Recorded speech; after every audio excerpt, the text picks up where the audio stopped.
ഇനി നമുക്ക് ചിക്കൻ മോമോസ് ഉണ്ടാക്കാം. അതിനായിട്ട് ഒരു കപ്പ് മൈദ, ഓയിൽ, സാൾട്ട്, വെള്ളം എന്നിവ ഒഴിച്ച് നന്നായിട്ട് കുഴച്ച് ഒന്ന് മാറ്റി വെക്കുക.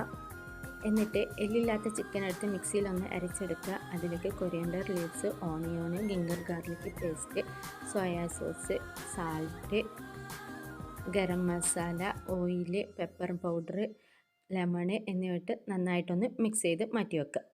പിന്നെ 2 ഉരുളകളാക്കിയിട്ട് വെച്ചിട്ടുണ്ട്. അതിനെ നന്നായിട്ടൊന്ന് പരത്തി കൊടുക്കാം. പിന്നെ ഒരു മൂടി വെച്ചിട്ട് നന്നായിട്ടൊന്ന് കട്ട് ചെയ്ത് കൊടുക്കാം. പിന്നെ അതിലേക്ക് മോമോസിൻ്റെ ഫില്ലിങ്സ് ഇട്ടിട്ട് ഒന്ന് സെറ്റ് ചെയ്ത് സ്റ്റീം ചെയ്യാം.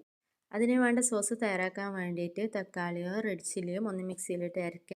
പിന്നെ ഒരു ഫ്രൈ പാൻ വെച്ച് അതിലേക്ക് ഓയിൽ ഒഴിച്ച് ജിഞ്ചറും ഗാർലിക്കും ഇട്ടിട്ട് വഴറ്റാം. പിന്നെ പേസ്റ്റ് ഒന്ന് ആഡ്, പിന്നെ സാൾട്ടും സോയാ സോസും വിനേഗറും ഇട്ടിട്ട് ഒന്ന് വഴറ്റിയെടുക്കാം.